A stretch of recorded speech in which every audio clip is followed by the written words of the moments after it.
Welcome back to the program. Cody Saftik here with you, and I'm now joined on the line by a man who I believe, anyways, has perhaps one of the best nicknames in the history of MMA. It's the Executioner, Joey Beltran. Joey, thanks for stopping by today.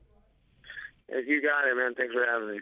Now, you're back in action May 20th at Bellator 155, taking on Chase Gormley. And I'm sure this is a question you've been asked a lot, but the last time Bellator fans saw you was at 185 pounds. This time around, you'll be all the way back up at heavyweight. So I got to ask, why the decision to jump all the way back up?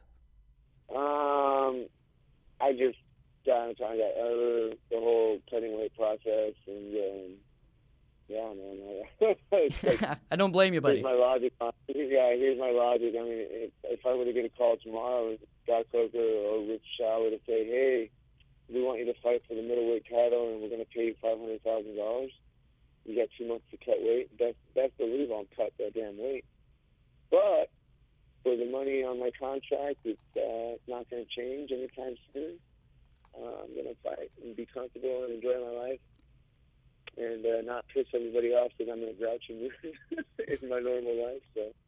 Now, you've competed at heavyweight in the past, as well as light heavyweight, and most recently middleweight. So I really got to know, I mean, why not just try to settle on 205 as opposed to jumping all the way back up to heavyweight and taking on a monstrous guy like Chase Gormley? Yeah, it's one of those things. It's just, if it makes sense, then I'll do it. If it doesn't, then it makes dollars, it makes sense. Now, as I mentioned, fans have seen you at heavyweight, at middleweight, at light heavyweight, and even back years ago, I mean, the heaviest we've ever seen you at was 247 as a heavyweight. The lowest we've ever seen you at a heavyweight was, I believe, 229. So what do you anticipate hitting the scale at this time around when you're pretty much just going to weigh in at what you walk around at? Yeah, man, I'm probably right around 225 or something like that. I honestly don't really get on the scale. It's just how I feel. And then that's the funny thing is, like, when I was making 85 or even 205, it was like I would do my whole training camps right around 220 and feel good and feel great and fully energized and killing it and, having great sessions. And then all of a sudden we'd be about a month or 5 weeks before the fight, and like, all right, let's change gears and start cutting weight. And, it's just... like I've said it before, I'm not a scientist, but I'm sure it took something out of me. And, now I'm excited to go out there and just perform fully energized, fully fed, and have some fun. I'm not sure what the scientific facts are behind it, but I definitely feel there's some truth to, your body. You can rehydrate your body, but you can't rehydrate your brain. I look at my own career by example, like, I feel like if you lose your chin, you lose your chin everywhere. You lose your chin in the gym, you lose your chin, in the fights. And I was getting dropped by shots that I would walk through at heavyweight. And so it's like, I don't know, maybe because they were that much better and they hit much harder, or maybe it was because I just cut 20 pounds or whatever it was the day before. I don't know.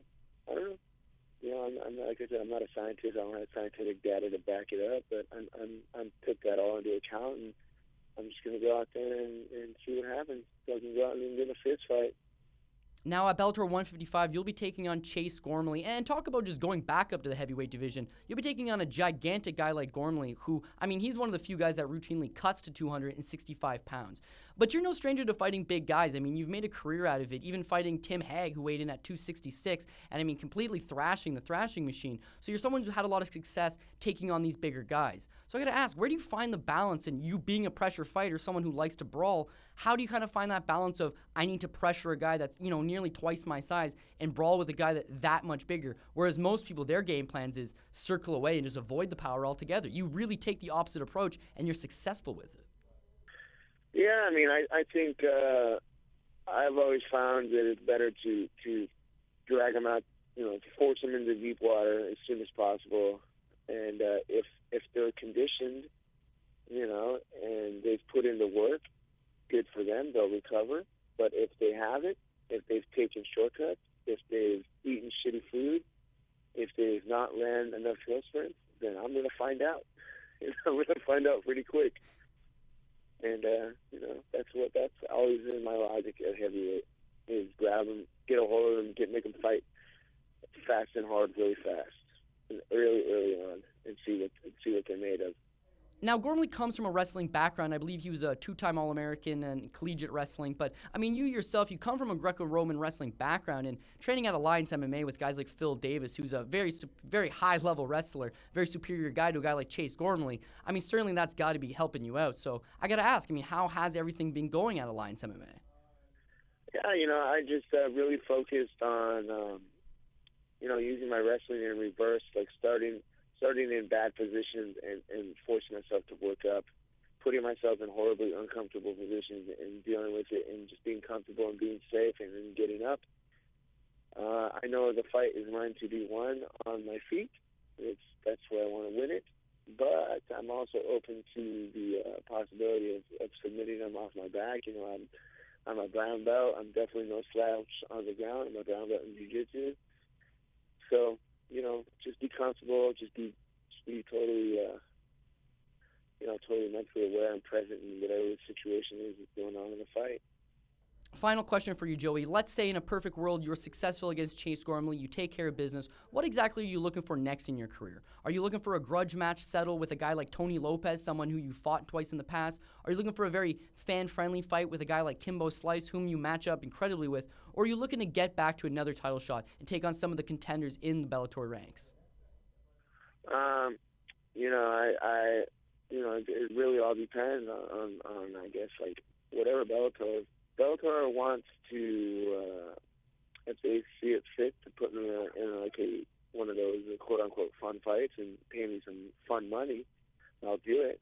So, I'll do it. But, I mean, if it's just a normal fight, a normal contracted fight, I want fights that make sense. And for furthering along my career, I have some short-term goals of reaching 20 wins in my career. And then an ultimate goal of getting back to a title shot again eventually. But, it all starts and I'm very, very realistic. It all could end. It all could end on May 20th as well, So I'm not, I don't like to look too far in the future. I have my eye on some other things, but definitely first and foremost is Chase Gormley. Well, I really appreciate you stopping by the show and taking the time. That was Joey Beltran, the Mexicutioner, back in action at Bellator 155.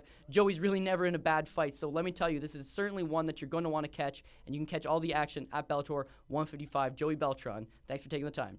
Thank you, guys. Have a good one.